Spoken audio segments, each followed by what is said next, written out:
Welcome back. Happy New Year, gentlemen. I'm Steve Rabinowitz. He is Jay Kaplan. That is Joe Tufaro. And that's Anthony Strait. He hates kickers. Chris Boswell, Tyler Loop. He doesn't care who misses the field goal. Pete Stoyanovich, Adam Vinatieri. It doesn't matter who's kicking. Anthony hates them. I don't mind kickers, and I'm drinking coffee. Props to you, Cam Little, Chris Boswell for winning the Football League for many, many years and all of the kickers in the world. I'm Anyone sorry, you just got one job. You left out the most important kicker in history. The Honorable Ray Finkel, all right? Laces Finkel out. it. Always remember that, kids. Just remember, Anthony, if you can't do it yourself, don't criticize it. Just saying. This is the On the Sports Lines wild card preview. I don't I mean I criticize it myself, but I don't criticize the position. Okay. Tonight we preview all six wild card games and talk about the number one seeds who can reminisce about the Super Bowls that they had over a decade ago as they wait for divisional weekend. But first, we talk about the locals as Joe Tafaro is here. He of the Official Review Podcast, up Mondays. It's pretty good. I heard his co-host is knowledgeable. We'll talk about that another time. Also knowledgeable are YouTube. Yeah, no, it's true. It's debatable. Also knowledgeable are YouTube and Facebook He's pages. serviceable. Very serviceable. I'm like the Trent Dilfer of podcast hosts. Also knowledgeable are YouTube and Facebook pages. Please like and subscribe to them with both of the backslash on the sports lines. What's also not knowledgeable is the concept of the playoffs of our two sweet mates of MetLife Stadium after another lost season for both. Let's start with Big Blue. A 4-13 season and a number 5 draft pick is the fate of the New York Football Giants, who, despite a 2-game winning streak to the end of the season, has brought no joy to Big Blue Nation again. A shout out to the nation, by the way, that wanted to win these last 2 games, and not a shout out to the nation that didn't want to tank for a number 1 pick that the Giants would need to trade because they wouldn't want to pick up Fernando Mendoza because they have a quarterback. So the GM you hate has to be responsible for that transaction. Oh, by the way, Joe Shane back in 2026 after Brian Daboll was fired 2 months ago. So, coach not, GM back. Jay will now be the GM slash QB of this season ending part of our show, as Joe will be the one who will be answering these post-mortem questions. Take it away. All right, so it's been an interesting. We're going to start with the offense like we always do. And it's been an interesting year for that unit. Malik Neighbors lost for the season in week 4, but Wan'Dale Robinson has a career year, shifting to the outs from the slot to the outside, and he racks up a 1,000-yard season. Who saw that coming? We had glimpses of a potential positive future at various points from running backs Cam Scadaboo before he got hurt. Running back Tyrone Tracy had a solid second season overall. He and Scadaboo, potential thunder and lightning backfield. It's intriguing. Second-year tight end Theo Johnson continued to show promise. And then there was the transition at quarterback from Russell Wilson to Jackson Dart, who showed a skill set that I'm thinking the next head coach is probably going to be slightly excited to work with. And we also had a little bit of the Jameis Winston experience thrown in because, of course, we did. So I compared the stats and rankings in some key categories from our midseason report. And while not a lot has changed, there were some interesting nuggets. I mean, look at points per game. Went from 21.9 to 22.4, 22nd to 18th. Points per drive, 2.18, stayed at 2.18. They actually gained a point in rankings. Red zone TD percentage, 50%, 27th. 30th in red zone attempts. Sorry, their 30 red zone attempts at the midseason mark, 12th. They finished 28th in percentage, 47.5. 14th in trips, 59. Score percentage, basically the same. 38 flat, 38.8. Third down conversions, basically the same. 40 flat, 40.2. Total yards per game actually went up, and yet they dropped 1 point in the rankings, despite going up by 11.5 yards. Yards per play, basically the same. They went up 2 points in rankings. Passing yards per game went up by 0.3 of a yard. And they dropped 2 slots in the rankings from 19th to 21st. Yards per attempt went up from 6.8 to 7 flat. That was literally an actual jump of 6 points from 20 to 14. Here's the one that really kind of jumped out at me. Rushing yards per game. At the midseason mark, the Giants were averaging a tick under 118. By the end of the season, that mark was up to 129.1. That was good for fifth best. Yards per carry, gained a tenth of a yard, went up 2 points in the rankings.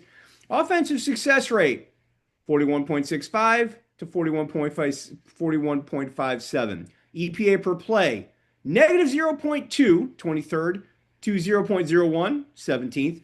Per rush, 0.01 to 0.03, going from 14 to 5. EPA per pass, negative 0.04, 23rd up to negative 0.01, 23rd to 20th. Passer rating at the midseason mark, they were at 87.8, which was 23rd. Wilson was at 78.2, Dart 93.9. They finished at 88 flat, basically stayed in the same spot. Dart finished 91.7. Jameis experience 82.1. The NFL average for passer rating was 91.4.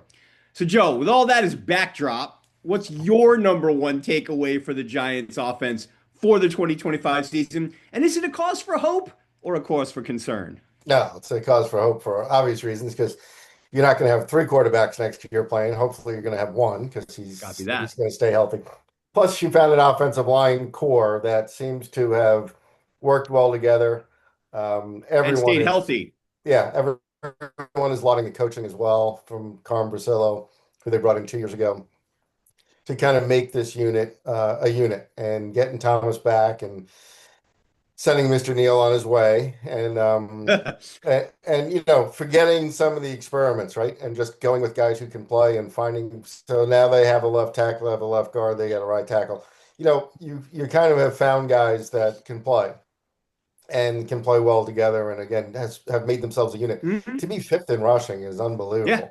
To move up that far, and again, you lost one of your better running backs halfway through the season, right? So again, no mystery why there's a lot of buzz around who the new head coach is going to be. I do have to back off of something I told Rabbi I would be able to tell you who their coach was going to be. I didn't know certain guys were going to get fired or were going to leave their team. I shouldn't even say fired. We didn't know there were going to be all these options available. So there may still yet be more. There will be, but I think they did a good, and we can kind of, skip around here a little bit. I think they did a really good job because Dable was gone so early. They were able to say, okay, let's start our coaching search, week 8, right? And they can start saying, okay, who's going to be available already? Who's already out there that we know that we can talk to? And then kind of set this up. And the Harbaugh thing really helped them a lot, because he's decided to take the week off, spend some time with his family. People thought he might go out and see his brother, or go up to New England and see his brother play. But he's taken the week off, which gives them the opportunity to talk to the necessary candidates, meaning all the Rooney Rule group, the people that they want to bring, the people that they want to talk to that they aren't going to hire. They're not going to hire Antonio Pierce as a head coach. No. But they're going to bring him back in the building. Maybe he becomes a defensive coordinator. Maybe he becomes an assistant, knowing that he can move up in that point. Or maybe he just goes back to doing his YouTube show and that's it. But at least they get that out of the way, right? They bring in Vance Joseph. They bring in a couple of different guys. They've already talked to McCarthy. Like before this all started, they already talked to McCarthy. They've talked to all their agents and all stuff. So they were really prepared from day one. And Shane said it the first day after the season was over in his press conference. He said, yeah, that's what I'm doing right now, because we already have it all set out. We have it all figured who we want to talk to. We've already talked to their agents. We have everything in place, and we're going to go prioritize the list. And then, of course, that list changed by Stefanski and Harbaugh as the two biggest ones. And of course, everybody else that got fired. You got to take everybody into consideration. But I think they've really prepared themselves well for this, to the point where somebody said, you can't talk to Stefanski and tell him no. And then Harbaugh decides he wants to go work for Tom Brady, and you wind up with nobody. So right. I think they were very well prepared, and they should be able to handle this fairly well. And again, Anthony's going to yell at me about winning the last two games, but Getting the fifth pick is not such a bad spot No. because you are going to pick Mendoza anyway, and you weren't going to trade him to the Jets either. Nope. So you were probably going to wind up somewhere. You may have gotten one extra pick, and then you would have got an extra pick next year or 2 years from now. But I think they're in a position where they really just need a solid defender. I guess this safety may be out of Ohio State, but we'll talk about all this stuff later on. But I think it's a positive. I think building the culture a little bit, getting Dart some wins. He's obviously the leader of this team. Brian Burns came out today and said, no, the kid was yelling at me because I thought I was going to have to put him in his place, but he really demands respect. And I think it's a real plus for the head coach coming in that, again, their offense improved so much. And he's obviously the key to this whole thing. And then if you do get, think of what they did, Jay, like you said, even staying even after losing Neighbors and losing Scatterbill. So even though your stats are like, oh, they stayed flat, yeah, well, Dart missed 3 of those games, and you lost your top receiver and one of your running backs. So, and I think Theo Johnson actually has a long way to go. He still seems a little bit not the best hands in the world at times. No, I was just looking at it in terms of where he finished this year compared to where he was last year as a rookie. I saw some growth. Obviously, still got a ways to go. Just like, Jackson Dart, we saw the incremental improvements as the season wore on. But you can definitively see that there are a lot of things that the next coach that comes in or whoever he brings in as the offensive coordinator is kind of going to have to sit down and go over certain parts of the film and kind of just say, hey, you had a decent rookie year. There's still some things you still got to work on. And the first thing that I jump at it, and we'll see how this goes, he has got to learn he's got to improve his footwork. His 3-step drops were not 3 steps. His 5 steps were not 5 steps. And if you do not execute your drop as it's intended to be executed, you're ready to throw before your receivers are coming out of their break and you can't throw the football, or you're throwing it to a defender instead of a receiver, or you're taking a sack, or you're forced to break a pocket that probably didn't need to be broken. So to me, that's where I see it. We'll see where that goes. To me, that's the next step in his development that whoever is coming in is going to have to work with him on. And I give Dable a ton of credit because he took care of a lot of that intangible stuff, right? We talked about this in the beginning of the season, turning off his headset and making him be a leader on the field and making him understand how things work. And again, just getting the work ethic in, which is not his problem. He'll be a first in the building, last out type of guy. Again, he's friends with the rest of the team. He's not a prima donna. He's not a diva. Nope. And he brings excitement to that team. So I give Dable a ton of credit for teaching him those type of things that really helped a lot. And now, like you said, now you've got 2 years to really hone in on your skill and make sure you can stay on the field and then see where it can take us. So. Yep. All right, moving on to the defense. Anthony, you are up. Yeah, for the record, I would never accept losing to the Dallas Cowboys under any circumstances. So I would take that win. I would take that win 10 times over. Absolutely. I don't care about draft pick. We never lose to Dallas. So anyway, the Giants defense. We always lose to Dallas, though, so at least we can actually win one of these games this year. Yeah. But anyway, getting back to the defense. Inconsistency would be the polite word I would use for this group.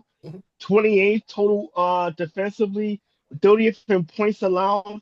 Several games that the Giants defense could not hold a lead late in the games that pretty much wrecked the season before it had a chance to actually become one. But there was a couple of standout performances. Obviously, Brian Burns, 16.5 sacks to lead the team. Abdul Carter, when he was on the field, and despite his troubles, was turned out to be a very productive rookie season for him to show that he can get after the quarterback. He can do exactly what he did at Penn State. But there was also injuries that came into play. Dexter Lawrence coming back from a major injury last year, clearly not the same player that he was 2 seasons ago. He's been an All-Pro. And the defense did show some improvements down the stretch under interim defensive coordinator Charlie Bullen. So it's a mixed bag for a team that most of the season really struggled, especially stopping the run. compared to the finish, where the Giants did show some improvement and were able to take a few things away going into the off season as far as being able to rebuild this unit. Joe, I ask you, what's your takeaway for the Giants defense for this season? Well, if you guys go back to last year on the show or the preseason show, I hated the Shane Bowen hiring. I didn't think he had much of a scheme at all, and it turned out he didn't. He really didn't know how to coach the end of the games. He didn't know how to do anything to put them in the right spots. So they wasted, like you said, Anthony, they wasted the first half of the season under his leadership, and then got to at least improve coming down the end. So obviously the overall stats are going to be as bad as they were, but they lost a ton of games by one score, which is always a positive to look at. They were in every game, and then towards the end of the season, like you said, you can see what Abdul Carter is going to be. The reason there were those ridiculous comparisons that seemed ridiculous for the first half of the season to guys like Lawrence Taylor and stuff was you can see how fast he is. You can see his speed getting getting after the quarterback. You can see quarterbacks go, "Oh my gosh, he's here!" Like this, there's no adjustment to that part. So you start putting him in Burns and putting him in the right places. Hopefully Dexter either gets healthy or whatever we can figure out there. Okereke played great in the second half of the season. And then guys like Cordell Flott stepped up. But again, lots of injuries. And the biggest thing is going to be depth for this defense for the next season is, go out and draft somebody pretty high that makes a difference. It's a leadership position. And then try to get some more depth at the linebacker, which, they've been lacking for a while, but try to get some more depth at corner and safety and keep building on this. But it's going to have to be a pressure defense. So whether they keep the coordinator or not, now will depend on this new hire. I don't see some of these guys not bringing in their own guy. And we kind of even know who they work with before and who they like and that style. But I think it's going to be an attacking style and using those guys to the best of their ability. So it'll be interesting to see what happens. Like you said, Charlie Bone did a really good job in the second half, and everybody liked how he changed it and made it more attacking defense. But if they get one of these high, very popular, very successful head coaches coming in, he's going to want his own guy. And we'll see how that goes. So it'll be interesting. Speaking of the highly successful, popular head coaches, you kind of touched on it before, but I kind of want to bring it back a little bit to that question. And you've noticed with the people that they've been bringing in, obviously John Harbaugh, as you mentioned before, not going to be interviewing with anybody until next week, but people being considered for the hire is Kevin Stefanski, now the former coach of the Broncos, Mike Kafka, because of his interim. That's almost like you got to give him the respect of being interviewed. Mike McCarthy, who with the Packers and the Cowboys does have a Super Bowl ring. Vance Joseph had coaching experience. Obviously, they brought in Raheem Morris, had coaching experience in two spots. Even Antonio Pierce, who's probably not going to be considered for the head job, also had coaching experience. So I'm going to ask you two different questions. Number one, is this why are they going the route of we want a head coach with head coaching experience now? And number two, Harbaugh is definitely the favorite in my mind, and Harbaugh does have the mutual love of the Giants as well. It's been said by a bunch of people, including Diana Russini of The Athletic. Who's next in your list? Well, I think, you and I talked about it the other day. You educated me on a few different things. So I think it's Harbaugh, and then Stefanski is next. Again, we've all kind of agreed that they feel they don't want someone that has to grow into the job. So even though you'll say Vance Joseph has been somewhere, he hasn't been successful anywhere as a head coach. So you're going to take, and you don't want to go after the Chris Shulas and all this kind of stuff who might turn out to be very good. But when you come to a spot like this where you go, okay, the team doesn't need to grow into an identity. The team's pretty much got this identity now. You have this young superstar quarterback who's fully into New York, who's accepted by the fan, but you kind of know where you're going, right? And then you get Scatterboo, who's tough and blah, blah, blah. So you already have an identity here that you're going to get a head coach that's going to fit that and they can work with that. So I don't think they're going to go after the Chris Shulas and all those guys, even though they'll probably be excellent head coaches at some point. And somebody said something today that kind of is a little sobering, but John Mara is not doing real well health-wise. And Sadly. as somebody said, this might be the last decision he ever makes.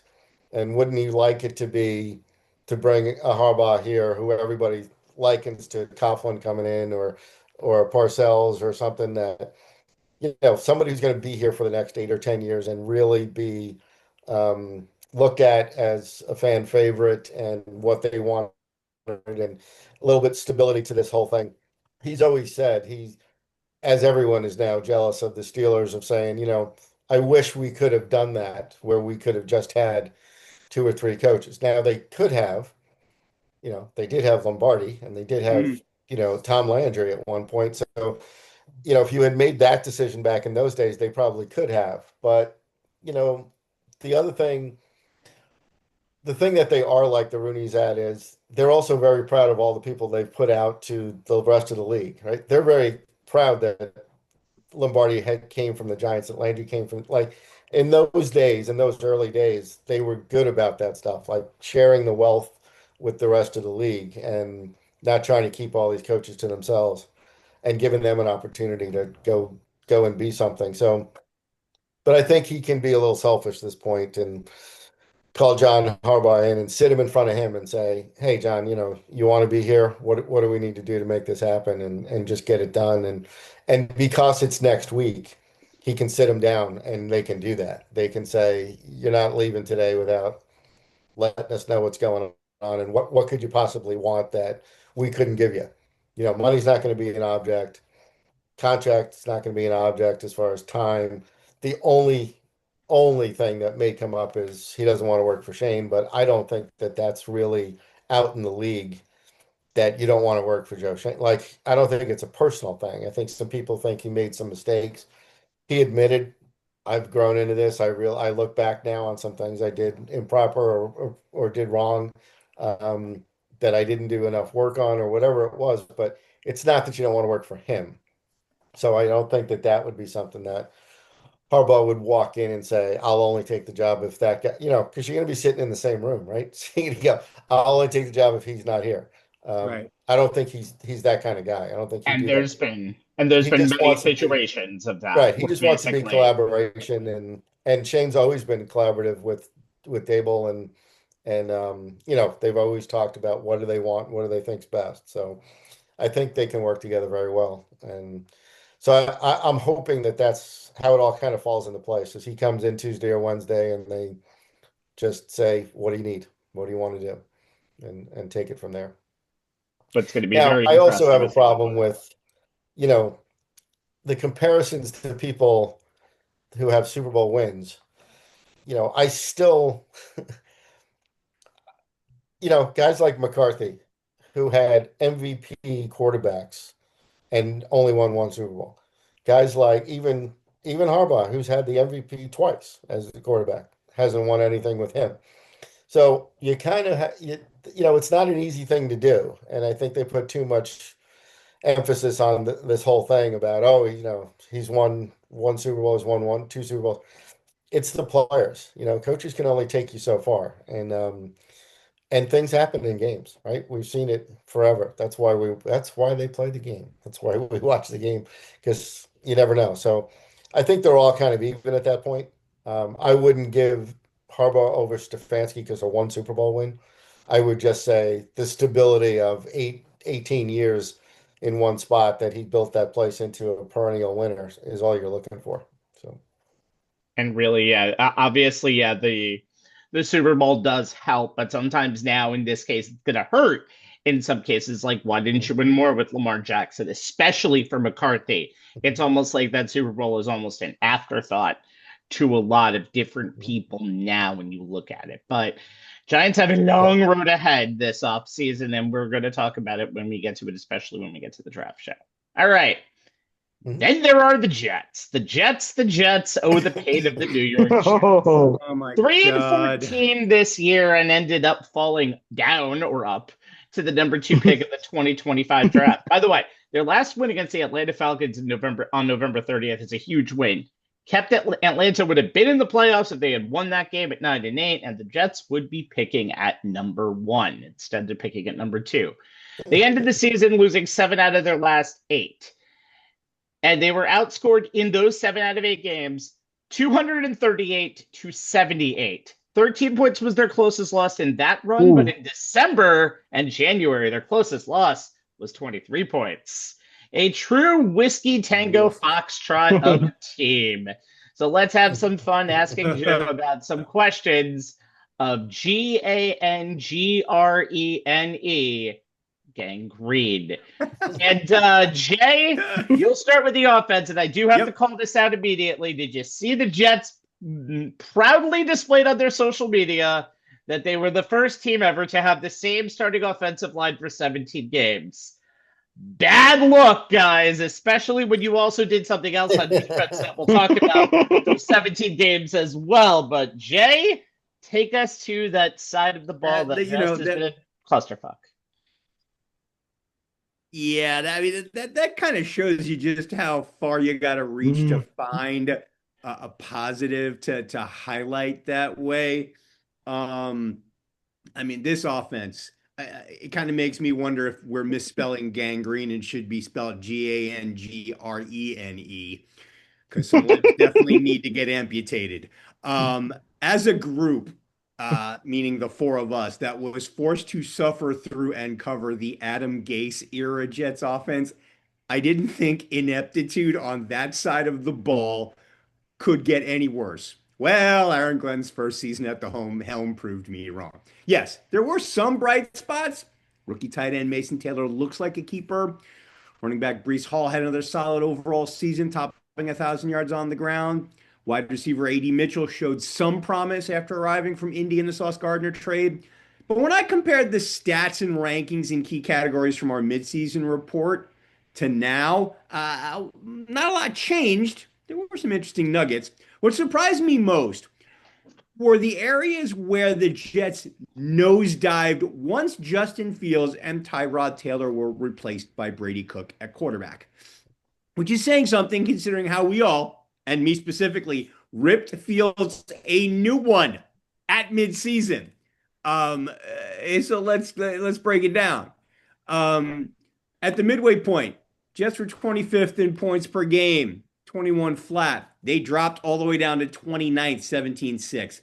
Points per drive, 27th, 1.81. They dropped all the way down to 29th, 1.47. Red zone TD percentage, 57.9. Respectable, 16th. 31st in red zone attempts with only 19. They finished 31st in red zone touchdown percentage, 44.7, and they stayed 31st in red zone attempts. They doubled their 19 to 38. Score percentage, somewhat respectable, 22nd at 37.2. They finished 29th, 29.8. Third down conversion, 34.9. They were 27th at the midpoint. They stayed 34.9%, went up to 26.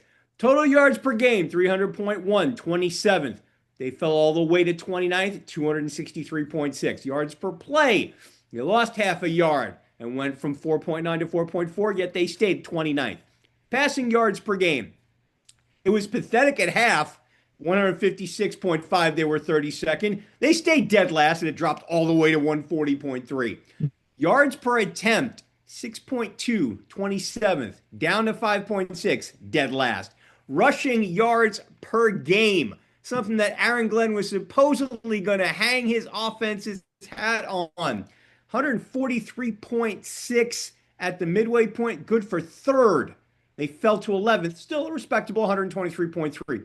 Yards per carry, they were number 1 at the break, 5.2. They fell to 8th, 4.6. Let's get into some next-gen stuff. Offensive success rate went from 44.17%, 18th, to 40.1, 29th. 29 is a theme, guys. EPA per play, negative 0.05, 27th. Again, fell to 29th. negative 0.13. EPA per rush, negative 0.5, 21st, fell to negative 0.07.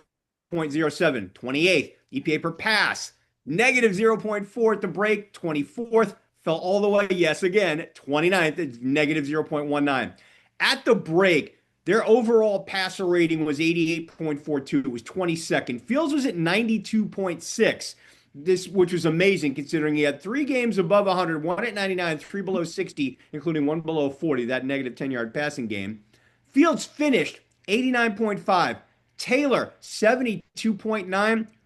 Cook, 55.4 passer rating. Remember, guys, the NFL average, 91.4. Joe, after I vomited all that up at you as backdrop, what's your number one takeaway for the Jets offense for 2025? And is it a cause for concern or a cause for hope? I think I know where you're going. They're bad. The answer is they're bad. Very bad. I do think it, and again, you have to go back to, if this coach was the right choice, did anybody know his first act was going to call Aaron Rodgers in and tell him, oh, by the way, we don't need a quarterback? Yeah, right? Maybe somebody at that point should have said, hold on a minute. Oh, boy. And again, if the story is true, you never know if anything Aaron Rodgers says is true. But if the story is true, the way it happened was even worse. So to call the guy in and go, oh, by the way, we don't need you here. How do you want us to announce it? And that was, if that was really his first decision, you should have known you made a mistake right there. So, yes, sir. Again, hopefully, I was joking before, but I'm kind of not. They're sitting at number 2. You're looking at the quarterback that they've been frothing at the mouth for to go out and draft, and he's having the worst night of his life tonight. So we'll see how that plays on Monday morning. Yeah. And he may decide, I don't want to do that. I want to come back. I want to go play. I'll play in Oregon one more year. He doesn't have to come back. He doesn't have to come out, but who else is going to come out? Then there's nobody after that. Unless you want a 30-year-old Carson Beck, who I don't think you do either. 23. He's 23, believe it or not. Well, he's been in the league for 9 years, so he's been playing college football since he's 10 years old. So, anyway, if Carson Beck becomes the next Tyler Shupp, I think the Jets wouldn't mind that. But not at number 2. You can't. Absolutely not. You can't take Carson Beck at number 2. But I think all their plans kind of go out the window at this point, where you're going, okay, all they talked about in town, I know, was Mendoza. Oh, we'll just draft. Like it was going to be so easy to just move up in the draft, and everybody thought because it was going to be the Giants that they would just make a trade because we don't need a quarterback, yada yada yada. And then if you looked at the schedule, like, we're not losing to the Raiders, and the Raiders aren't going to. The Raiders can't get out of their own way. Nope. So that's who you're going to deal with at the number 1 pick, and they do need a quarterback. So, and they need a head coach at this point. So that means they're definitely going to take the Heisman winning, national championship winning quarterback. There's not a discussion to be had there. So no. So I think they're stuck again. I don't know. Again, you can't reach for somebody at a quarterback position because you wind up in the same spot you've been for the last 20 years. Trying to move up to get the guy that you think is so wonderful and everybody talks about him. The problem with the Jets is, everybody in the media is a Jet fan. Everybody on ESPN, everybody on WFA, and they're all Jet fans. Dan Patrick, all these guys, and they go crazy. Rich Eisen, they go nuts, and they talk these guys up like, oh, this is the savior, this is the new guy. They all thought Aaron Rodgers was going to be the answer to everything. You need a team, and Aaron Glenn is not a great coach. And this is what the Giants are trying to avoid at this point is, again, we don't need a coach who's learning on the job. He didn't know how to use timeouts. He didn't know how, at the end of the half, how to run ball. He didn't know to do anything. He's not good with timing. He's not good with a lot of different things. And he's been awful with the media because he still talks about their improvement. And, first he was really nasty to him and really like, oh, you'll see, I'm going to be, and they said, look, he's going to be a disaster if he ever wins like 3 games in a row because he's going to want to take all the credit for it. He's going to walk around like the peacock that he is, which is fine if you're good. if you are Dan Campbell and you manage to turn a team around, but he's not. And I don't think that he's going to make that much of a difference, and certainly not a quarterback coach. So what are you going to do? You're still in the same position you were going into last year. They have nobody in that quarterback room, and they have nobody to teach anybody in that quarterback room. No. So and again, I haven't looked at the free agent list, but I imagine it's the same names, right? It's Yeah, and you want to bring Kirk Cousins back, and but I here's don't the know. thing, Joe. I looked at the list. There's going to be some decent, whatever you want to call it, tier two Mhm. up, high tier three guys who are good mid-level quarterbacks who can be your bridge, maybe even have a productive game here or there, but they're free agents. And I don't know about you, but if I'm a guy like Kirk Cousins, Mac Jones, and I'm looking to get a payday because I've kind of like potentially maybe resurrected, my career, putting some good stuff on film out there, why would I come here? Mhm. I may No, want a starting job, but why would I come here? no, and then after trading away guys in mid-season where they thought, again, whether that was culture driven or that was money driven or whatever it is, now you have nothing. Now you have no leaders on the team at all. Yeah. They've really blown it up completely, and they almost what they should have done the year before when you're bringing in a new coach, instead of doing it during the season or just before the season started, you should have done it last year and started fresh. But I don't think there's any light on the horizon for a few years with that team until, again, unless they can manage to lose enough games next year and do the Arch Manning thing and unless that happens. But again, you don't have anybody to pair them with. No. You're going to have to, by the way, that great running back and that great wide receiver are going to have to get paid next year. They're running out of that time, right? So Mm-hmm. you've lost their first 4 years. And now what? Now you're gonna have to pay those guys and then bring in a young kid to be the clear, it's just not ideal. And I don't know. No, They're just stuck. yeah, I agree with you. And the interesting thing that where I think we're all gonna be keeping our eye on, especially as we get closer, to the draft, when you start seeing where Darren Moogie shows up, at who's pro day or a combine or where when he starts talking, is I said this to Rabbi after I found out that Alabama's Ty Simpson had declared for the draft. Um, I made the bold prediction that someone is going to overreach and draft him. I'll tell you this thing that should scare Jet fans is their first time GM who's going to be running his first draft ever as the lead decision maker. I'm sure Aaron Glenn's going to have plenty of input. He needs to resist the temptation to reach.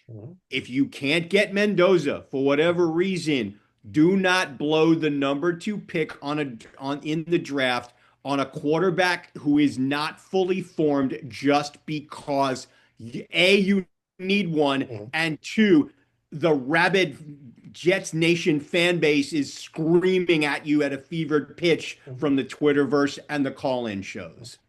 No, Jay, and they've always done it, and that's what kind of scares you is, again, you're not at this point after watching this game tonight, the Raiders are taking Mendoza, and Yeah. that's it. And there's no question about that. No. If Dante Moore had done well tonight, you could say maybe the Raiders would even flip spots with him. Like Maybe. if hey, you're going to give us another number 1, and we'll flip spots with you. Well, if they were equal guys, if it was, Ryan Leaf and Peyton Manning all over again, and you thought they were the same guy, then you could do that. But after this tonight, that ain't No. happening. So, and we said this when we were previewing the first round, where, of course, everybody's talking about, the potential of Dante Moore coming out because he's eligible to come out if he wants to. I made the kind of the semi-sarcastic comment as a throwaway line because I read it in an article. Somebody in the Oregon Finance Department will make sure that Dante Moore comes back to Eugene next year. So he's not a given either. Yeah, no. And even if he was, there is a distinct difference and there's a gap between Mendoza, and Moore. And tonight aside, I like what I've seen from Dante Moore, but there is still a definitive gap between him and Mendoza. No, Especially, I agree. yeah. And, he'll do, again, you can try, we all know having content every day is not easy. So I don't give a No. hard time to these guys, talking about Mendoza for weeks and weeks and weeks. Oh, the Jets, he's going to look great. But even though you and I could have talked to each other and go, they're not going to get him. There's no way. It's not going to work. It's not going to happen. So, but again, you have to have something to talk about every day, which is not easy. So, Right. Oh, good. I get to talk now. Anyway, one thing, by the way, one thing that's interesting about the wide receivers of this team, Garrett Wilson finishes the Jets' leading receiver this year, 395 yards. Didn't catch a pass after October 12th. Yeah, Nope. not at all. All right, Anthony, you're up. Let's talk about the other side of the ball, which showed some signs of life at times. But again, one key stat that is glaring. Yeah, the offensive line that was secured for the first time for a 17-game season had the same amount of interceptions the entire defense. The Jets have 0. The first team in a 17-game season to not record a single interception. You get an interception almost on accident in today's NFL. Just be around the football, throw your arms, so get deflection, anything. Yeah, but 0 interceptions in a single season. The defensive rankings from 2024, they were top 4 in points allowed, dropped down to number 30th at 28.4 points a game. Total yards, they were number 3 in 2024, 25th, and doing about 355 yards per game. 17 forced turnovers, 2 forced fumbles, and that was it. There was some caveat. There was some things that also went on that was non-stacks related. They started the season with Quentin Williams and Sauce Gardner being found cornerstones of defense. They were traded by the time the season ended. So then Will McDonald the fourth led the team with 10.5 sacks. The linebackers did combine for 154 total tackles, but overall, this defense was a disaster. And for a guy whose whole career and defense and whole identity was defense, this can't be a good look for Aaron Glenn. I mean, that was literally his whole hallmark. He was a defensive player for the Jets for so many years. He got the job because of what he was able to do with a makeshift line defense that had a number of injuries last season and helping the Lions get to the playoffs. So with all of this, and it's a lot to take in just around the futility of this team. What is your takeaway from this clusterfuck of a 2025 campaign for the New York Jets defense? The only good thing about the only claim to fame the defense has is it's not as bad as the offense, and it's like that's not something to crow about. Like you said, you can get an interception by accident if you're actually around the ball, but obviously nobody was flying to the ball, nobody was trying to do anything. If you only had 2 turnovers all year long, you got a big problem. And again, a guy who brought in his own staff, who was a defensive guy, who was calling plays at some point, was, it's embarrassing. And again, to trade away your 2 top guys, was that a philosophy thing? Were they not working for you? Were they not listening to what you had to say? That's fine. I don't mind that. But, Glenn started out the year being Mr. Tough Guy, cutting the the kick returner that fumbled the ball, and then he brought in another guy and he fumbled the ball next week. And you're like, well, what are you going to do? You're just going to cut everybody? So, he had no luck either. So, I don't know where this team thinks it's going. I hope that Glenn kind of figures it out a little bit more. But as with Tom Thibodeau, as Dolan said this week, he doesn't seem like a collaborator. Aaron Glenn doesn't seem like a guy who's sitting around with a bunch of other guys going, hey, how do you think we got to fix this? It's an obvious arrogance there that is not working well because he doesn't have the players to back it up. it's like Rex Ryan at the end of his tenure of the players can't cash the checks that he's writing, right? You can be out there and be Mr. Bravado, but if your players can't perform, it's not helping you any. And they were just the worst team coming down the stretch. They were just awful. And as Francesa said something on the last week when the Steelers were playing the Browns, they said, hey, when the Browns put on that uniform, they know who's across the way. And they're going to fight tooth and nail. We don't care if we're out of the playoffs. We don't care about draft position. We don't care about. We're playing the Steelers. Yep. We want to play, and the Jets went up to New England, and they're laughing at them. They could have run. They could have scored 85 points against that team, and they took their foot off their gas in the second half.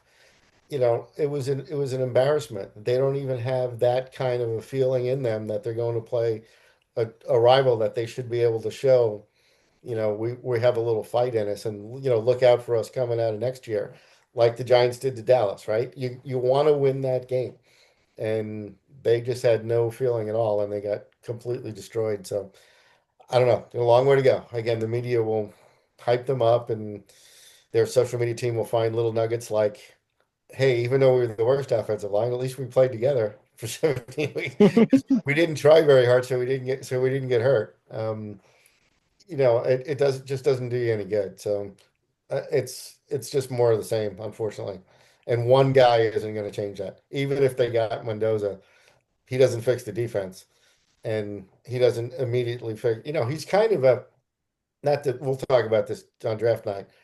He's kind of a basic kind of a quarterback. Like, he's not as flashy. He doesn't throw the ball behind his back underhand. He's not, he's faster than people think. But he's kind of a pocket passing, old style, kind of a boring, kind of a game manager type of guy. And I would say game manager too, but I think he's a guy who definitely knows what his weapons are on the team. And you're right. He's not flashy, but he's the perfect guy to run an offense for you. And when people say you're a system guy, he's a very good system guy, and he could be a guy who could be like a Brock Purdy almost back there. Yeah, because he's not going to be the main excitement in New York. He's not going to bring in all this energy and stuff. He's going to go out there and do his job. But if there's nobody around him to do it with him, he's not going to be the savior. So we'll see where it takes us.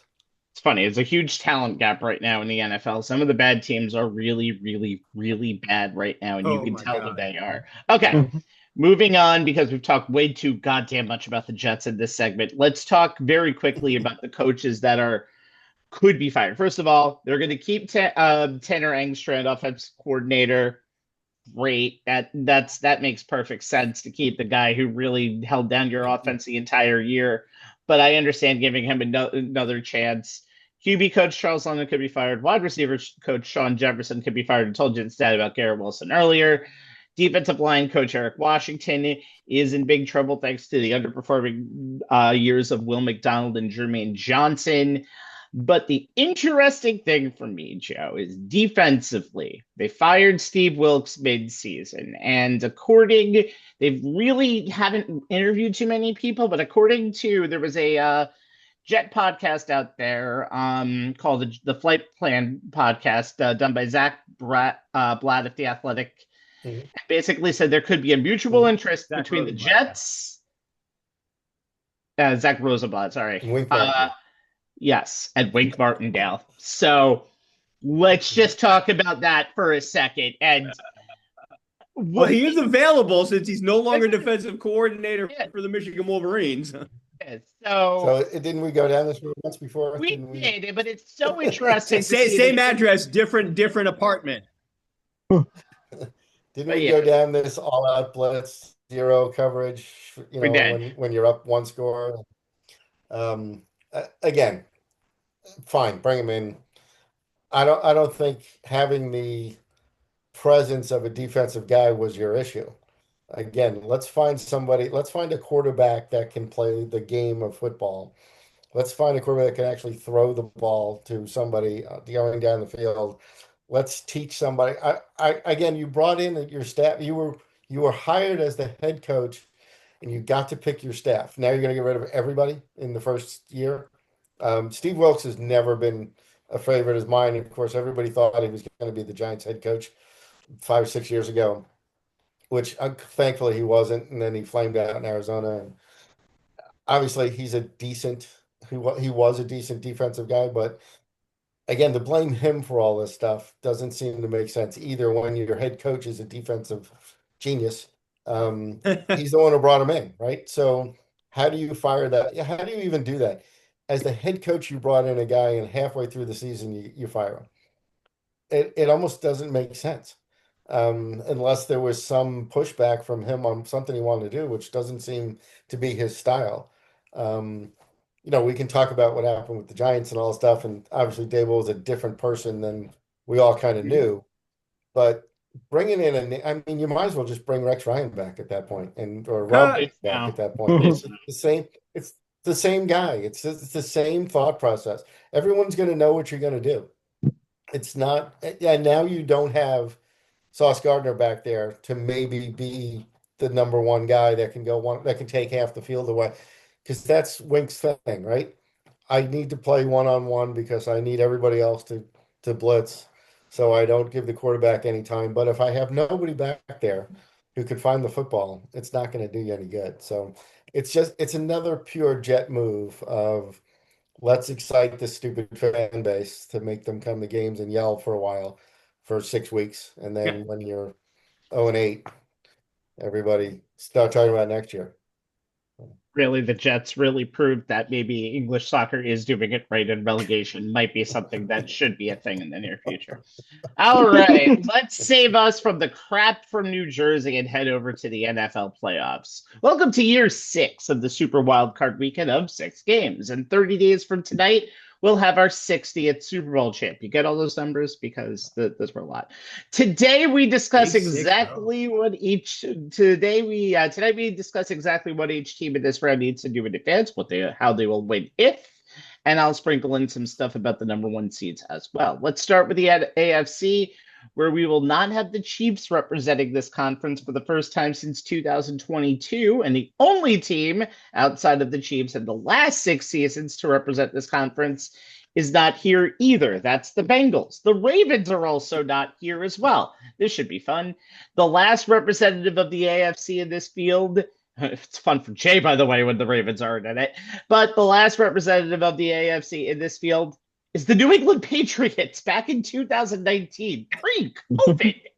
So Wildcard Weekend features a wild conference. Anthony, let's start with your keys of the number 2 seed New England Patriots and the 7 seed Los Angeles Chargers. Patriots have won all 3 games against the Chargers in postseason history. It was also the last game that the 18-1 Chargers, or the 18-1 Pats, won in 2007. This, however, is the first time there's no Rivers. Yeah. What are we doing? Question here. Joe actually has.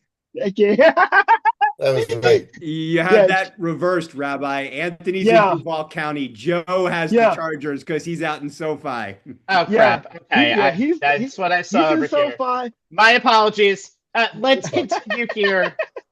Carson Beck is 23, by the way, just to let you know. He definitely is 23. All right. Joe, let's start with your keys of the 2 seed New England Patriots and 17 Los Angeles Chargers. First time they're meeting without a Rivers or Brady in our midst. Give me the keys to why each team will win on Sunday. Well, it'll be like a home game for the Chargers because they don't have fans at their own stadium. So it'll be just like being at home. But making that trip across country to cold New England is going to be tough. So I believe the Patriots win if Drake May plays like he's capable of and continues his, I don't call it an MVP caliber season, but he's definitely up there in the mix. I think Stafford's going to be named it just because he's probably going to retire in a couple of years. But I think Drake May has proven how good he is. I think that team is very, very well coached. I think that they can continue to do what they've been doing, putting up a lot of points. And again, being comfortable in the cold weather, being at home in Gillette, I think all that stuff is going to play well for the Patriots. And I think that I don't think that's going to be a very, very close game. But the Chargers could win if Herbert plays like Herbert can play, and Harbaugh can coach like Harbaugh can coach. And if they can get out there and kind of slow the game down a little bit, not get into a shootout. I don't think that's going to be the winning formula for this. I think they need to limit possessions for New England. I think they have to hold on to the ball as much as they can. Vrabel's going for it on fourth downs, as the rest of the league does. So I think you have to just make them grind it out. Play everybody in front of you, play too deep, make them run the ball if you have to. Try not to have May beat you. So don't put a lot of pressure on them. Play a little bit more of a shell, force them to run the ball a little bit. And again, take some time off the clock and not make this a 42-41 game, because you'll lose it in that thing. So I think you need to keep it a little bit closer. So those are my two keys. I think that for San Diego to have any chance of winning, that's the only way they can do it, is not give up a ton of points. Keep it close and try to make it. They do have one of the better kickers in the league. Use him and see if you can't pull off an upset here. But it's going to be tough going up there. Yeah. The one thing that's very interesting about that game, too, is the fact that the Chargers have one thing I'm very interested to see this whole entire weekend is, outside of two quarterbacks in that AFC in Rodgers and Allen, you basically have 1 or 0 playoff wins for all of them. So when you say these are great things, and say make May beat you, maybe may not be able to beat you. These are positions that these guys haven't been in before. That'll be something very interesting to see. Although CJ Stroud does have 2 wins, not really a lot. All right. Next up, we head to Florida, and a sentence that completely shows how this season has been in a nutshell. The 13-4 Jacksonville Jaguars host the 12-5 wild card Buffalo Bills. The Jacksonville Jaguars hold the 2-0 playoff advantage over here, including their last meeting in the 2017-18 wild card round, where the Jaguars ended up making the AFC Championship in that year, and Buffalo, with New York quarterback designated Tyrod Taylor at the helm, was making their first playoff appearance in 17 years. Anthony, times have changed, but the keys to each team winning are... Yeah, speaking of which, times have changed, right? This would have been the Nickelodeon playoff game like 2-3 years ago. When are we going to bring that back? I mean, that's number one. But number two... You're missing the slime, Anthony. Are you missing the slime? I am so missing the slime. I'm missing the slime. I'm missing Bikini Bottom. I mean, By the way, are you kidding me? By the way, the first ever Nickelodeon MVP is in this game, by the way, in Mitch Trubisky. Fun fact. Oh, God. He's the backup quarterback for Buffalo, so. I gotta say it one more time. Duval! Yes! All right.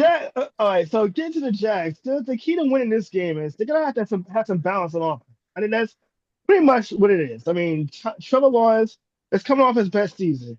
4,000-yard passer, career high 29 touchdowns. Jacoby Myers giving him an extra target has definitely been a big plus. Then you have in the backfield Travis Etienne running for over 1,100 yards, but also close to 300 receiving yards. So they have to do threat running back out of the backfield. And Liam Cohen, being the full-show offensive coordinator, has really done a great job with this offense and being able to get the best out of Trevor Lawrence, who a lot of people thought after the last few seasons in the Jaguars' last playoff appearance in 2022 might take a couple of steps back. But there was a couple of things that has hindered the Jacksonville's offense. Excessive drops. They lead the NFL in drop passes with a 39. Their running game, despite Etienne running for 1,100 yards, has been a little inconsistent. They're only 27th in yards per rush. And Trevor Lawrence has been sacked 41 times, which is very high for any quarterback to take this many hits over the course of a season. But the Jacksonville Jaguars, they have to be able to get some balance, but play with a lead. You're playing at home. You got the crowd behind you. When you have this, and you're going up against a team with experience in the Buffalo Bills, when you have that working for you, you want to be able to get to a quick lead. You want to be able to play with a lead and let the defense go after Josh Allen, who, by the way, is going to be the key for the Buffalo Bills. And they need MVP Josh Allen to show up on Sunday. I think that's pretty much what it is. His dual threat ability, his ability to be able to come out of the backfield as a runner and as a passer. Excuse me. But also, you have to think about this. James Cook, despite leading the NFL in rushing this season, he's going up against the number one ranked rushing defense in the National Football League in the Jacksonville Jaguars. So you gotta think they're gonna try to use some more screens, some more passes, maybe some more empty backfield, 11 personnel to try to get Josh Allen to kind of mix things up a little bit. Dalton Connect could be the tight end could be a real key player in this game when you think about his ability to open up the middle of the field for Buffalo. They got to minimize the sacks too, because Josh Allen in his own right has been sacked 40 times, which is a career high, to passing 38 back in 2019. Also, how is that foot that he suffered, that he injured in Week 16 against the Cleveland Browns? Is it getting any better? If it's better, then we may see the Josh Allen of old. But if he's hindered in some capacity with that foot injury and may not be able to be the dual threat quarterback that we're used to seeing him, he's failed to reach 30 yards rushing in the last 2 games since that foot injury.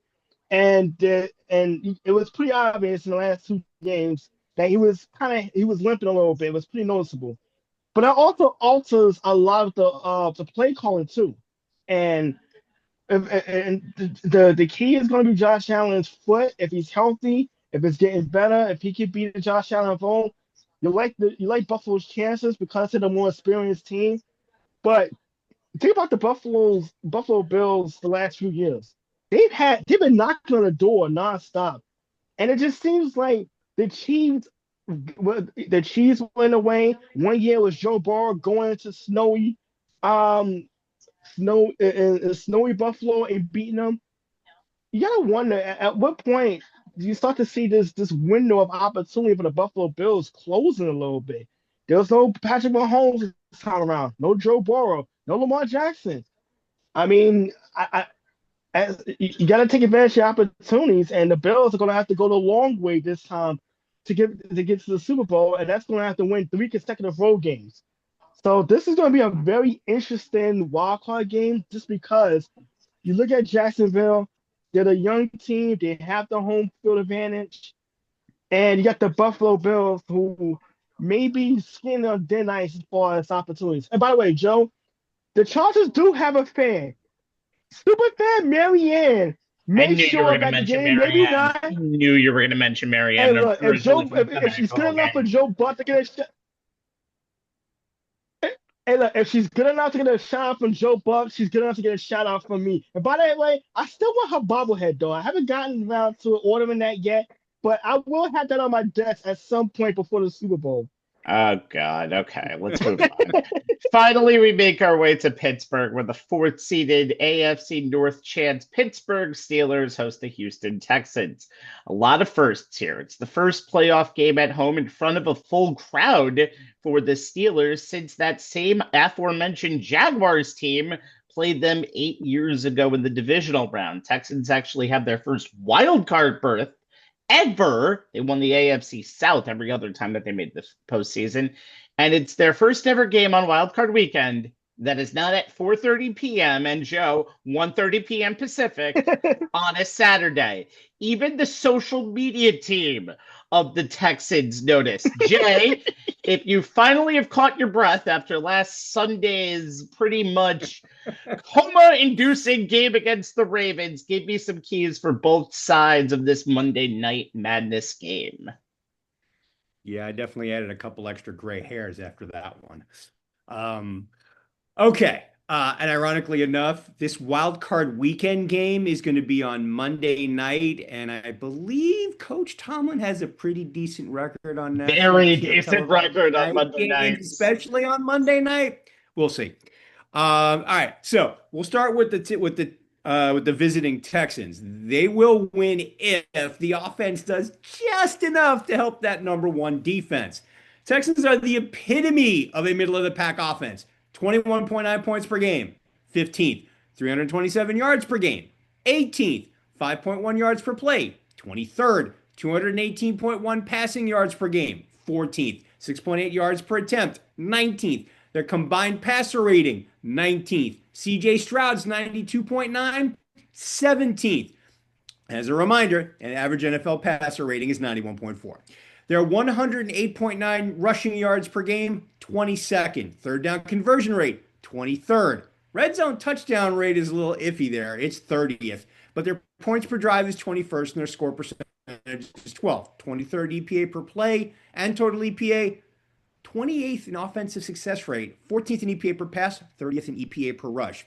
The team's 9-game winning streak to close the season made them the seventh team to make the playoffs after starting 0-3. They averaged 26.2 points per game, but only topped the NFL average of 23 in a game 3 times. But when you have a defense that only gave up 23 or more 3 times, you only have to be average. Everything starts with Stroud and that offensive line.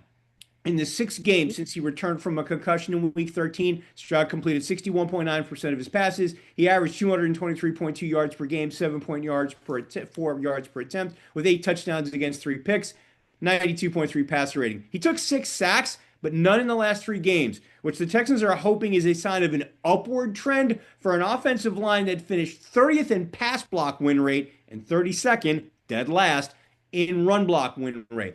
The matchup Stroud and the Texans offense will be looking to win is wide receiver 1 Nico Collins going against Joey Porter Jr., who is cornerback 1 for the Steelers.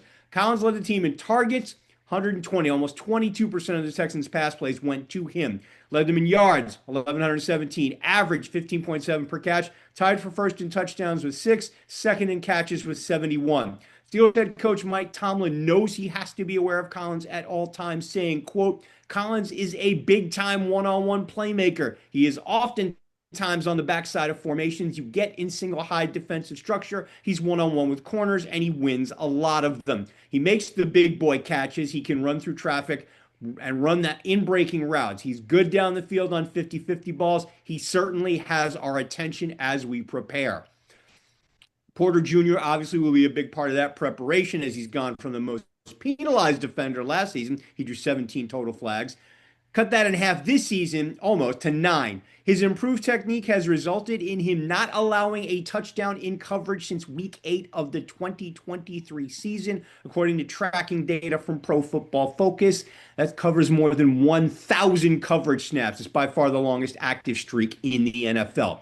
Now, Porter Jr. won't be matched up on Collins on every pass play. The other members of the Steelers secondary will have their chances.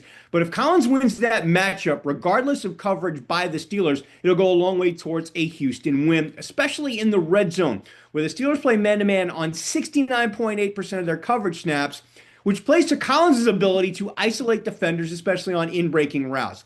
The Steelers held opposing quarterbacks to less than 50% completions in man coverage in the red zone, but they gave up 18 red zone touchdown passes, 8th most in the league. That being said, keep an eye on all the coverages that the Steelers deploy, regardless of the situation. Stroud was the second best quarterback in terms of success rate against cover 1 this season, but did not rank above 20th in success rate against all other types of coverage. The Texans will need to be effective in the passing game since they really can't rely on their running game, which is 30th in success rate, especially against the Steelers' defensive front that has given up an average of 73.3 rushing yards per game over the last 4 weeks against running backs the likes of Miami's Devon Achane, Jahmyr Gibbs of Detroit, and Baltimore's Derrick Henry.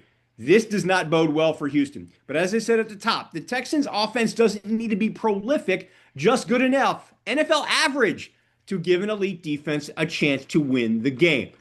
Now for the home team Steelers. They will win if DK Metcalf's return leads to explosive plays in the passing game and not necessarily just for him. The Steelers are the epitome of an inconsistent offense. Their games were either feast or famine. The average 2025 NFL offense, as I said earlier, scored 23 points per game. The Steelers went 10-3 when scoring at or above that mark. They topped 27 points 8 times, going 6-2. They went 0-4 when scoring below that mark, hitting 10 points or less in 3 of the 4 losses.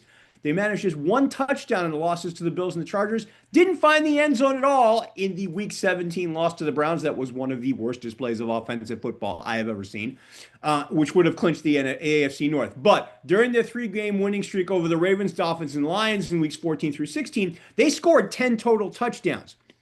Now, unlike some of the Steelers teams of the Tomlin era, this version does not have a top 10 defense to bail them out, as that side of the ball was also feast or famine this season, with both units going between Dr. Jekyll and Mr. Hyde depending on the week, and never knowing which version of each would show up and whether the same version of each would show up in the same game. They all wound up in the middle of the pack. Steelers offense, 17th in EPA per play, 18th in success rate. Defense, 19th in EPA per play, 13th in success rate. Steelers' running game has struggled this year, averaging just 103.3 yards per game, ranking 26th. So they've relied on a quick passing game, utilizing Aaron Rodgers and his ability to get the ball out of his hands quickly post-snap, and the ability of his pass catchers to create yards after the catch once he gets the ball in their hands, with the occasional deep shot when there's a favorable one-on-one matchup on the outside. The drawback is that an offense like that is not prone to creating explosive plays in the passing game. Just 10.4% of Rodgers' attempts went for 20-plus yards, and he completed just 18 passes of 20 yards or more. The Steelers, as an offense, managed just 123 explosive plays total, ranking 27th in the NFL. Rodgers averaged 5.9 air yards per attempt, the lowest mark of any quarterback with at least 300 passing attempts this season. His 3.3 air yards per completion is also the lowest, and that doesn't change even if you remove the last 2 weeks while DK Metcalf was suspended. To a certain extent, it's worked. Rodgers has the highest rate of passes at or behind the line of scrimmage at 26.9%, but his ability to hit receivers in stride has resulted in 2,270 yards after the catch, second most for any quarterback this season.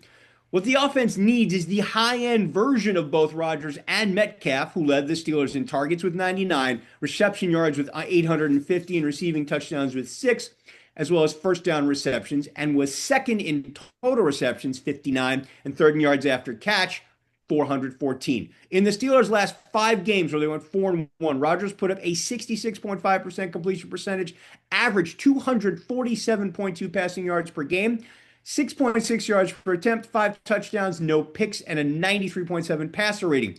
Overall this season, in games where his yards per attempt was 7.5 or higher, the Steelers were 6-0. His passer rating was above 103 in each game, and he had 11 touchdowns and 0 interceptions. You only have to look what he did in the Week 14 win at Baltimore, where he threw for 284 yards. 160 of those came after the catch. He averaged 8.4 yards per attempt, 12.3 yards per completion, with 4 pass plays of 25-plus yards. 3 of those were by Metcalf. And speaking of the Steelers' number 1 wideout, in the 6 games where Metcalf averaged at least 16.5 yards per catch or better, he had 4 of them where he averaged better than above 20 yards per catch. The Steelers were 5-1. The only loss was the game where he averaged less than 18 yards per catch. In the other 9 games Metcalf played, he averaged less than 12 yards per catch, and the Steelers were 4-5. Prime example of what can happen when Metcalf wins those favorable one-on-one matchups on the outside is you saw what he did in that Week 14 win in Baltimore, where he had season highs in targets, 12, catches, 7, yards, 148. That's over 20 yards a catch, including a 52-yarder on the first drive of the game that led to a touchdown, a 28-yarder on their first drive of the second quarter that led to a field goal, and a 41-yarder on the first drive of the third quarter that also led to a field goal. If the Steelers can get that type of production from Metcalf in combination with the way Rodgers gets the ball out of his hands and has utilized the Steelers' running backs in the passing game, almost 26% of his passes have gone to backs since Week 11, they can keep defenses, even one as elite as Houston's, from getting their more complex schemes in coverages into play. That leads to another matchup Steelers are going to look to win. Kenneth Gainwell, who has been a real weapon both out of the backfield and split wide running choice routes against Texans linebackers who do struggle in coverage. Look, this type of quick passing game can also keep defenses from getting pressure on the quarterback, which is obviously the starting point of the Texans' defensive scheme led by bookend pass rushers Will Anderson and Daniel Hunter, who combined for 176 pressures and 29 sacks. Look, when it all works the way Tomlin and offensive coordinator Arthur Smith envision, it allows the Steelers to methodically drive down the field, which gives them the opportunity to put points on the board and keep opposing offenses off the field, which gives Pittsburgh a chance. And in the playoffs, all you need is a chance. By the way, 22 Monday Night Football wins in a row in Pittsburgh for the Steelers. Last time they lost was 1991, although there was a COVID game in 2020 that was rescheduled to Monday. We don't really count that. That game aired on Fox. This was legitimate. That's a lot. So we move on. Tomlin on Monday night, man. Well, it's Tower on Monday nights too. It's Knox on Monday nights apparently for that scheme of things. The standard is the standard. Now, while the NFC is just as batshit crazy as the AFC, maybe it's not. Consider this. Since 2010-11, and that's a 15 Super Bowl period, only 3 of those representatives are not in this side of the tournament. Giants in 2012, Falcons in 2017, and the Bucks in 2021. But Wild is still an apropos description from a conference that produces banger after banger after banger after banger after banger. Let's start with the number 2 seeded Chicago Bears. What the Foxtrot? And the 7 seeded Green Bay Packers. These two teams have met so rarely in the postseason. They've only met twice before. 2010 in the NFC Championship and 1941 in what I can only assume was the equivalent of the NFC Championship because it was right before the Super Bowl where the Bears won at Wrigley Field. Yes, again, 1941. This is meeting, though, number 3 between the two teams in 34 days. Thank you, NFL schedule. Chicago finished their season losing 2 in a row.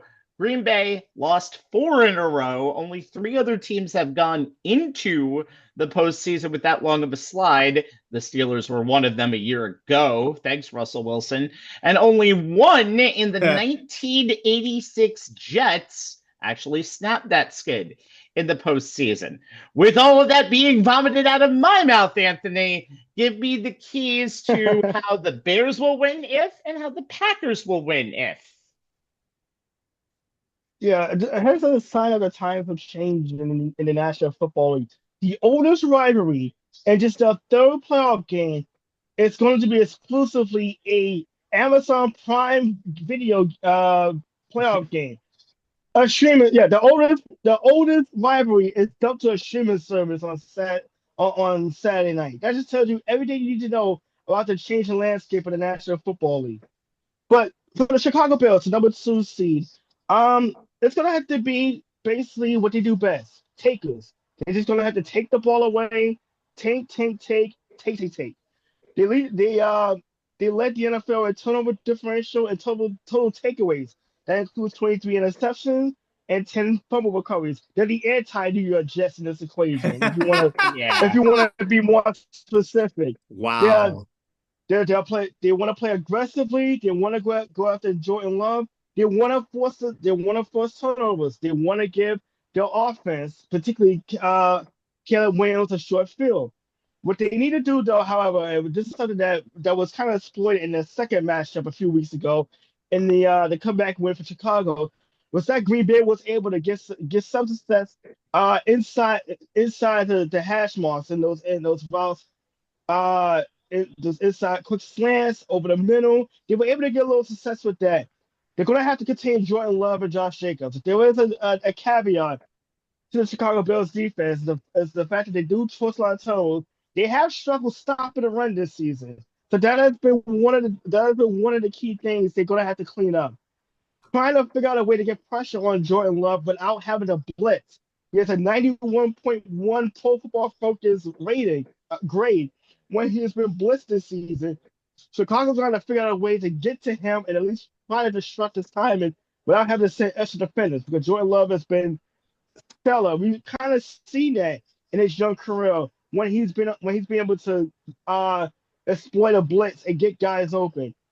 They may get Kyler Gordon back to nickel corner, so that may be a big plus as far as the pass coverage. But they're gonna have to mix up their coverage as well. So if they're able to get him back, that's gonna be an absolute bonus. On the other side, for the Green Bay Packers, it's gonna be plain and simple. Make Caleb Williams beat you. And unfortunately for them, just a few weeks ago, Caleb Williams did beat them, coming back from 10 points down to win that game in Soldier Field. On a windy night when they didn't have Jordan Love, he had left the game early due to a concussion. But that's going to be the one thing they're going to have to do. that's going to be number one. Take away the Chicago Bears running game. Ben Johnson's offense relies heavily on the run and the play action. They're gonna have to limit the yards per carry. They're gonna have to stop the Bills as far as first and second down. Make Caleb Williams into a situation where he's in third and long, and he's gonna have to beat you through the air. Contain and pressure. Caleb Williams is very good at being able to extend plays. We saw the 46-yard game-winning touchdown to DJ Moore was his ability to kind of be elusive, keep the play alive just long enough for his receivers to get open. Capitalize a little bit on his inaccuracy. Williams has been able to. He's made some improvements a year or two. However, he is only completing 58% of his passes, so he still misses the mark on his receivers. These are things that the Green Bay Packers are going to have to try to do as far as getting Caleb Williams getting to him, being a little more destructive. They want to make Caleb Williams be the guy that's going to have to be forced to throw for maybe 300 yards, maybe get into a shootout. If it comes to that, I like Jordan Love and the Packers a little more as far as their offense and their ability to put points on the board. But if you're Chicago, you want to muck this game up. You want it to be ugly. You want it to be sluggish. You're hoping the weather's on your side Saturday night. You're hoping there's wind. You're hoping there's maybe a little precipitation. But you want something that's going to slow down a potentially high-powered Green Bay Packer offense that's going to allow for the opportunity to take the ball away more. And that is inclement weather. This is the of all the playoff games. I'm not gonna lie. This is the game that I'm kind of looking forward to the most. One, because I do have a couple of family members who are Packer fans. That should be interesting. And also, and Jay, you'll talk about this game later on.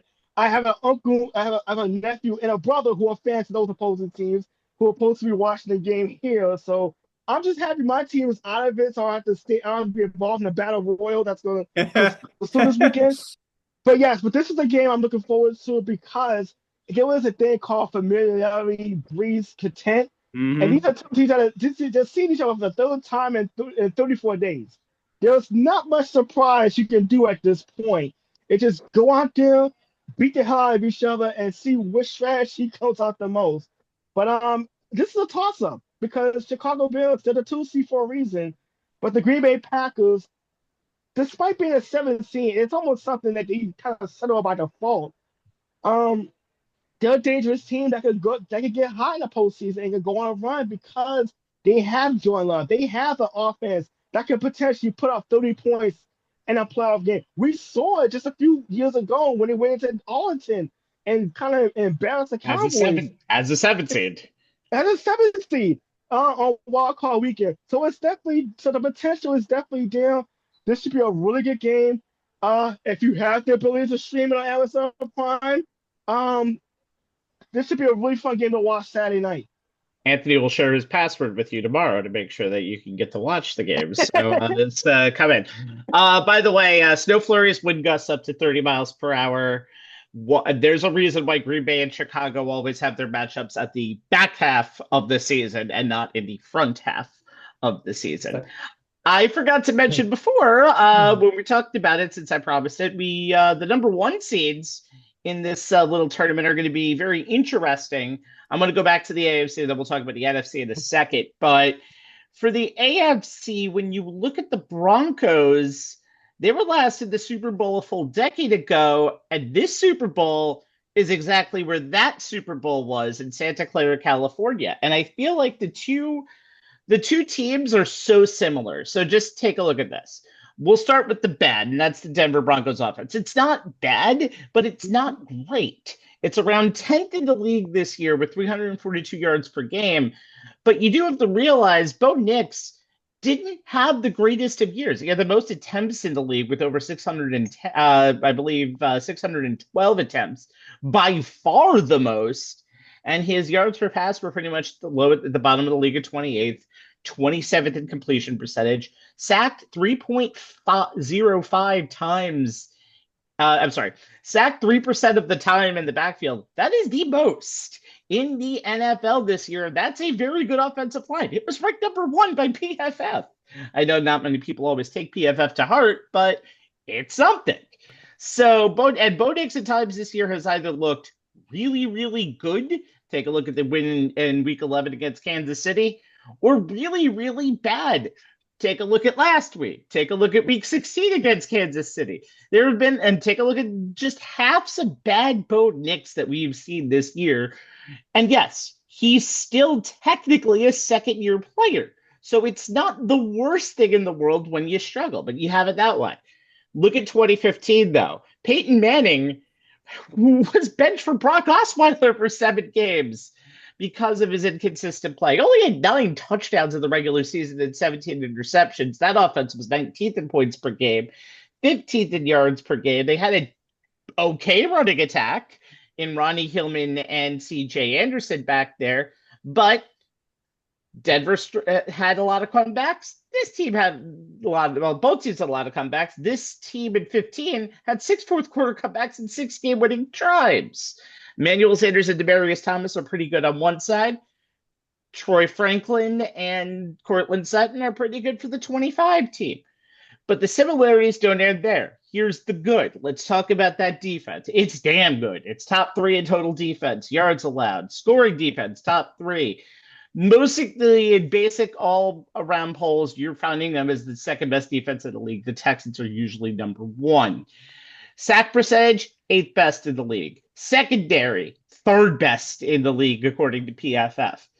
It is a damn good unit. It has shut down almost every strong offense you've seen this year and have made games fugly from the word go.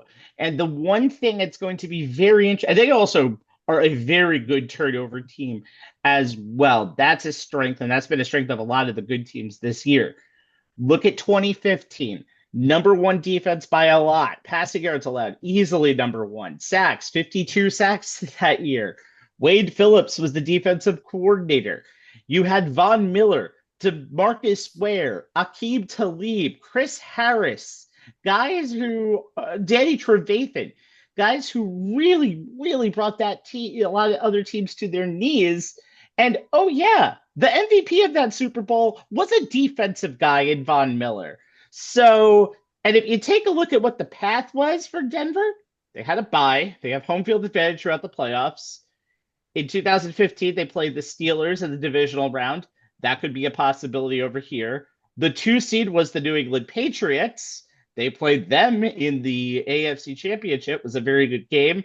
The Super Bowl's in San Francisco, and Carolina is now in that position for the first, is in just won their division for the first time since 2015. And maybe we can stop the comparisons there. But I do think that this Denver Broncos team, whatever magic that Sean Payton has pulled out of them this year, you have a lot of similarities between those 2 teams. So I'm very interested to see starting next week what that team is going to do. All right, let's hit the fast forward button and get back to the NFC there. Sorry for that. Y'all didn't remind me that I missed my spot on that one, though. Anyway, next might be the definition of the Spider-Man meme in the 3rd-seeded Philadelphia Eagles and the 6th-seeded San Francisco 49ers. The Eagles have been to 2 Super Bowls in the previous 3 seasons, have a coach in his mid-40s who's won a Lombardi. The Niners have been to 2 Super Bowls in the previous 6 seasons and have a head coach in his mid-40s who's had double-digit leads in Super Bowls and blown them twice as a head coach and once as a defensive coordinator. Maybe not exactly Superman. By the way, all of the head coaches in the NFC playoffs are between the ages of 38 and 46 years old. Matt LaFleur is the oldest head coach in the NFC at 46. I hate everything. Jay, you and I are both not getting any younger. Give me the keys of how the Niners will win if and how the Eagles will win if. All right, I'll start with the road team, the 49ers, and they will win if Brock Purdy and company are lights out on offense. I'll talk about it more in depth in the Eagles portion of this preview, but the 49ers defense is a mash unit. Defensive coordinator Robert Saleh has done an admirable job of keeping the unit above water and being somewhat serviceable despite all the losses, Nick Bosa and Fred Warner being the biggest. But how much longer Kyle Shanahan's terrific coaching job last week against Seattle aside, how long that continues is squarely on the shoulders of Brock Purdy and the playmakers on offense, especially in the passing game. This is an explosive offense. They're number 10 in points per game, 25.7. Number 3 in scoring percentage, 47.6. Number 5 in points per drive, 2.56. Number 1 in third down conversion rate, 49.8%. Number 4 in red zone attempts, 66. Number 3 in red zone touchdowns, 43. And number 5 in red zone touchdown percentage, 65.2. Number 3 in offensive success rate at 47.4. Number 6 in EPA per pass at 0.16. Number 8 in total EPA, 77.67. And EPA per play, 0.07. They have managed to do this despite all the injuries to the likes of Purdy, tight end George Kittle, wide receiver Ricky Pearsall, and left tackle Trent Williams. The fact they've been able to is astounding. The 49ers passing game is one of the most efficient in the NFL, even with having to play both quarterbacks for a significant amount this season. And even though Purdy and Mac Jones have different strengths and skill set, both were top 6 in success rate among all quarterbacks with at least 250 pass plays. Purdy's 100.5 passer rating was 8th highest among qualified quarterbacks. Jones was 13th at 97.4.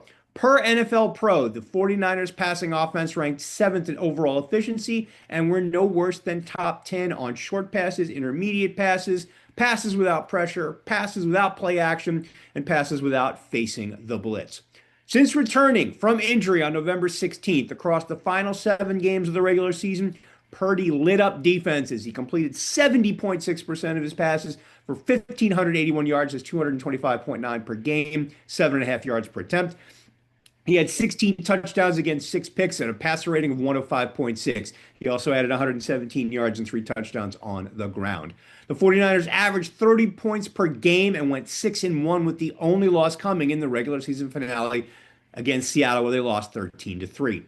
Purdy has pretty much destroyed the narrative that he's just a game manager in his execution of Shanahan's scheme. His ability to extend plays out of pocket and make throws that have his head coach going, no, okay, has given the offense an edge and a dynamic it hasn't had from the quarterback position in the Shanahan era. Shanahan is one of the best play callers in the business, and if he and Purdy have all their weapons, and it looks like Kittle and Pearsall and Williams are good to go, this is a dangerous passing game. Running back Christian McCaffrey's ability as a receiver is a weapon the 49ers have had no choice but to utilize, maybe overutilize, to the extreme this year. Is mostly because he's been the only playmaker to appear in all 17 games. Led the 49ers in targets, 129, catches, 92, receiving yards, 924, tied for second in receiving touchdowns with 7. In the absence of Brandon Ayuk, Juwan Jennings has stepped up, ranked second in targets with 90, third in catches, 55, second in receiving yards, 643, and first in receiving touchdowns with 9. And don't underestimate the return of Williams as Purdy's blindside protector. He missed that loss to Seattle, and without him, the 49ers managed only 173 yards of offense, the fewest in a regular season game in Shanahan's 9 years at the helm. They had 164 in the 2022 NFC title game. That 107, which was the fewest since Shanahan took over as head coach in 2017. On top of that, Purdy was under pressure on nearly half of his dropbacks as the 49ers tackles had trouble keeping the pocket from collapsing, which showed in them going just 2 for 9 on third downs against Seattle. They came into that game number 1 in the NFL on third down conversion rate at 51%. Over the last 5 years, the 49ers, without Williams, 4-13, averaged just 19.8 points per game. With him, 61-32, they averaged 26.2 points per game. Beyond his blocking ability in both the run and passing games, there are certain plays Shanahan just doesn't call if he's not out there. Williams brings an element of swagger and confidence to an undermanned 49ers team that they will need at Lincoln Financial Field, which is one of the toughest venues to play at as a road team. Add to this, they'll be going up against one of the best pass defenses in the NFL. Quinyon Mitchell only allowed 36 catches on 82 targets for just 389 yards. Cooper DeJean, 12 pass breakups. Combined, they are two of the best cornerbacks in the game. Combined, they've allowed just 1 touchdown in coverage. Add to it, you got linebackers Zach Baum, Jahad Campbell, Nakobe Dean, along with safety Reed Blankenship, who have done a really good job of shutting down the middle of the field. And per NFL Pro's passing metrics on short and intermediate passes, which are the type that Purdy thrives on, they're number one in passer rating, 72.7, and completion percentage, 60.3. Number 5 in success rate, 43 flat. Along with the Chargers, they're the only defense with more interceptions than touchdown passes, 11 against 9 in those situations. This is a clash of two highly efficient units going strength on strength. If the 49ers passing game can edge out the Eagles pass defense, their chances of eventually playing a home game in the playoffs improves, at least for another week. As for the Eagles, comes down to this. Their win, if they can find their offense against a banged up San Francisco defense. Look, the Eagles have shown that they can flip a switch on offense in the postseason. They've scored 8 more points per game in their 2 most recent playoff runs, 2022 and 2024, than in the regular season in those 2 years. But if you look at their struggles to find an identity on this side of the ball and the frustration it's caused playmakers like Jalen Hurts, who has been polite about it, and A.J. Brown, who has not, flipping that switch may be harder than it was previously. Kevin Patullo's version is the least efficient and least productive offense Philly has had in 5 years under head coach Nick Sirianni. They are below NFL average in total yards per game, yards per play, passing yards per game, and most surprisingly, rushing yards per game, not to mention points per game and third down conversion rate. They're straight up middle of the pack in offensive success rate, EPA per play, total EPA, EPA per pass, and EPA per rush. About the only place where they're not middle of the pack or bottom 25% is red zone touchdown percentage, where they're number 1 at 70.5%. But even that number is deceptive, as they're 28th in red zone attempts. So they convert when they get there. They just don't get there that often, which explains them being below the league average in points per drive. Couple that with head-scratching play calls, execution issues, and a lack of creativity in terms of getting the ball to those playmakers, and there is a legitimate cause for concern even against a banged up defense like the 49ers, who, despite giving up a ton of yards, they're 24th in yards per play allowed and EPA per play allowed, and dead last in total defensive success rate, they were still in the top half of the league in red zone touchdown percentage allowed. The running game is obviously where you look first. They were number 2 in 2024 when Saquon Barkley rushed for 2,005 yards, 125.3 per game, and averaged 5 yards a carry. And the Eagles had only 1 game under 100 rushing yards. That was in week 18 when they rested their starters. They're number 18 this season. Barkley's rushed for just 1,040 yards. He's averaged just 71.3 yards per game and 4.1 yards per carry. And the Eagles have had 9 games under 100 rushing yards and struggled against some of the NFL's worst run defenses: Washington, Buffalo, Dallas. Though they still rank 10th in explosive running plays, go figure. But they don't pass as, go figure. But most of those explosive runs have come from plays starting with Hurts under center as opposed to shotgun. Hurts has had less design runs and scrambles this season because of that, but they don't pass as much when he's under center. They're 30th in the NFL in dropbacks from under center, which kind of makes their offense more predictable than it was last season. And yet somehow, Hurts is 9-0 this season when passing for less than 200 yards.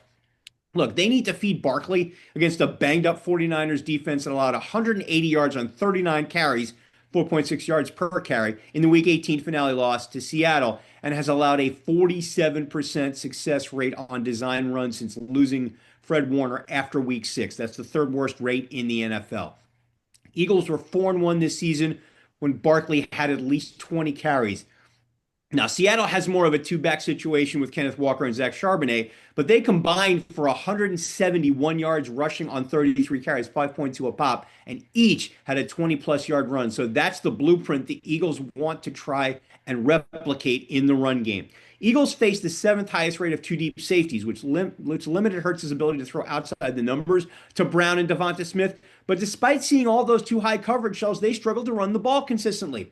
Now, 49ers defensive coordinator Robert Saleh is predominantly a single high coverage guy, but he has shown a willingness to switch to 2 deep coverages in certain games, as he did early against the Seahawks last week. With the wide receiver tandem that the Eagles have on the perimeter in Brown and Smith and their issues with an inconsistent running game, it'll be interesting to see if the 49ers start the game in 2 high and see if they can disrupt the Eagles' ground game without committing an extra defender to the box. The problem has been that when Saquon is running the ball well, the Eagles' passing game has struggled. But when Hurts and the passing attack have been in a groove, Saquon hasn't run the ball really well. The inability of the Eagles' offense to have both parts working at the same time has been their biggest issue this season. Hopefully, the return of offensive tackle Lane Johnson, he's been out since week 10 with a foot injury, can give the offense a boost. The Eagles were a top 10 offense with him on the field this year, according to FTN data. The Eagles know that they can leave Johnson on island against the opposing team's best pass rusher, which shouldn't really be an issue against the team with the fewest sacks in the NFL, 20, the worst sack rate, 3.3, and was 30th in pressure rate, 16.7 per Pro Football Reference.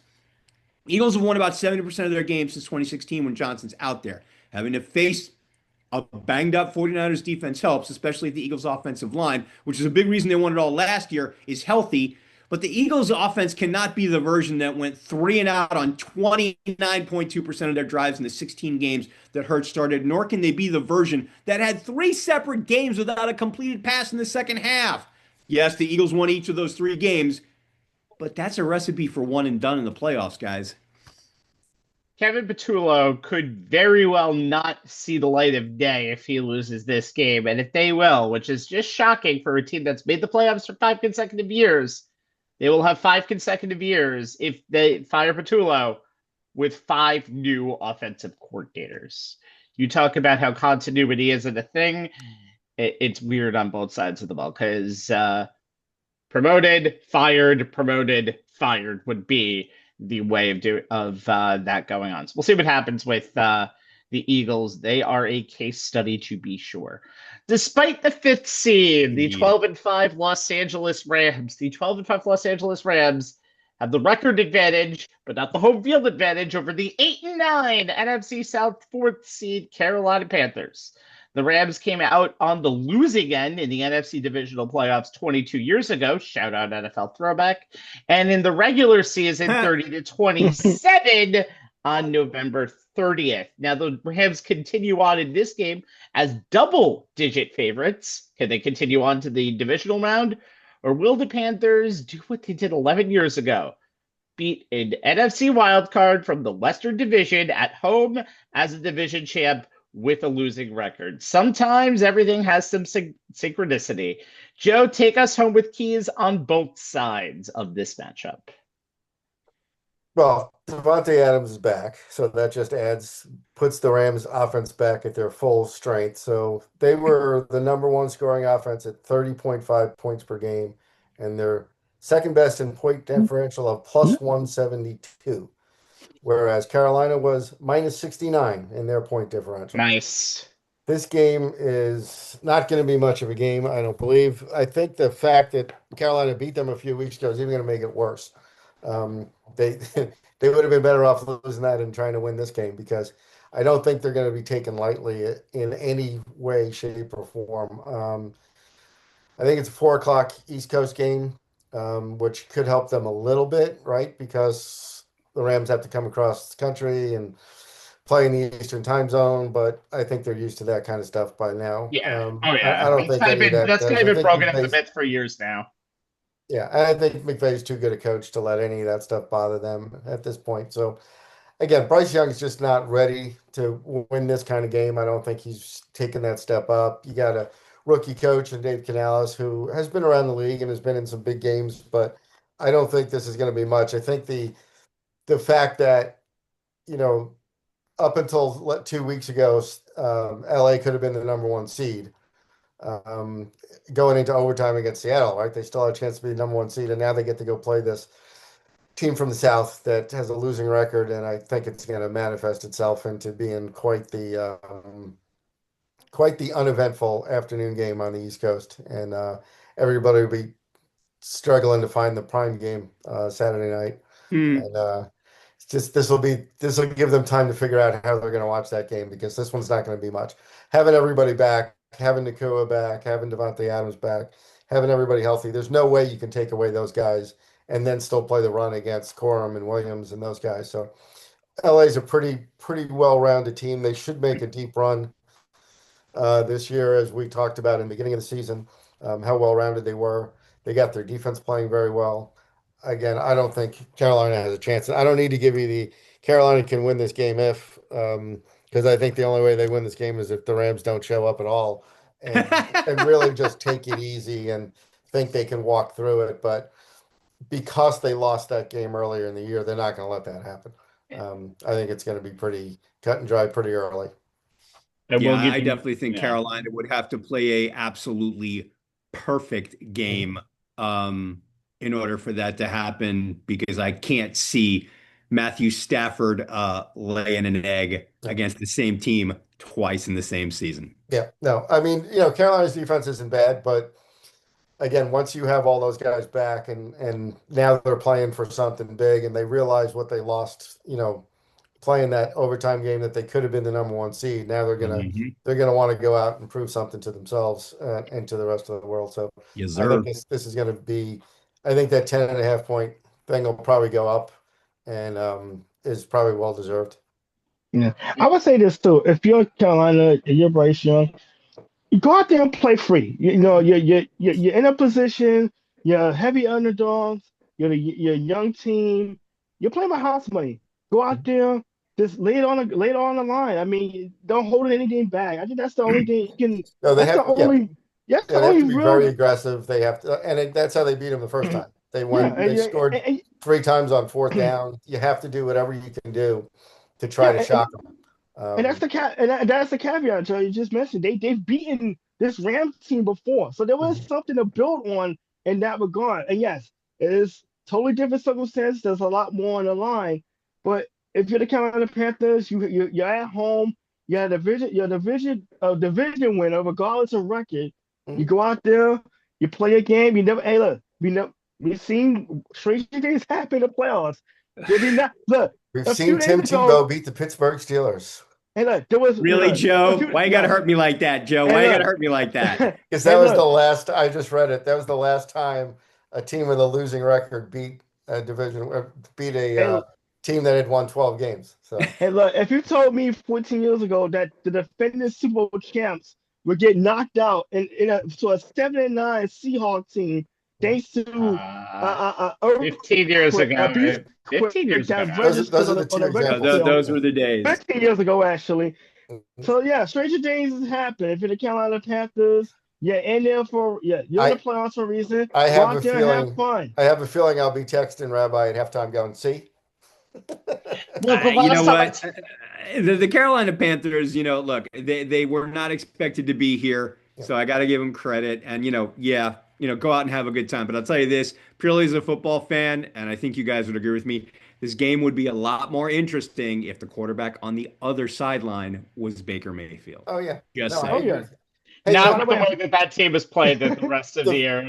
More interesting or not, I would say that's a terrible matchup for them. The one thing I will say about this Carolina Panthers team, they've done this before this season. The weather will be pretty much exactly the same it was. It's going to be a messy rain, possible, kind of windy in that game. Do I expect them to win? Probably not. But the signs can be there. But I think Joe said it perfectly. You win one game during the season, that does bring the guard up for anything that you can take and kind of improve from the previous game. So the other thing too that you kind of find is funny is, Jay, you're saying, hey, they won the division, they deserve credit. Except they won the division by 2 other teams playing each other that had worse records. They weren't expected to even go 8-9 this year, Joe. So that's kind of what I'm giving them credit for. It's actually funny though, because that's exactly the kind of development that you've seen from year 1 to year 3, except the 8-9 usually doesn't end up with the division record, but there's a reason why Tampa Bay fired their offensive coordinator this year, and their 2 other offensive coordinators are here in the dance, with 2 of the 14 teams. Okay, history lesson to finish this off. We end by talking about the 1 seed Seattle Seahawks, who might not have had holy water thrown in their end zone on Sunday. I still want to investigate that damn priest coming there. But there might be a divine power on their side. The last 2 times a new pope was elected, 2005 and 2013, the Seahawks beat the conclave of playoff teams in the NFC to get themselves to the Super Bowl. So here's how they do it again. It's interesting when you look at this, because we saw Sam Darnold last year. It develops their quarterback, Sam Darnold.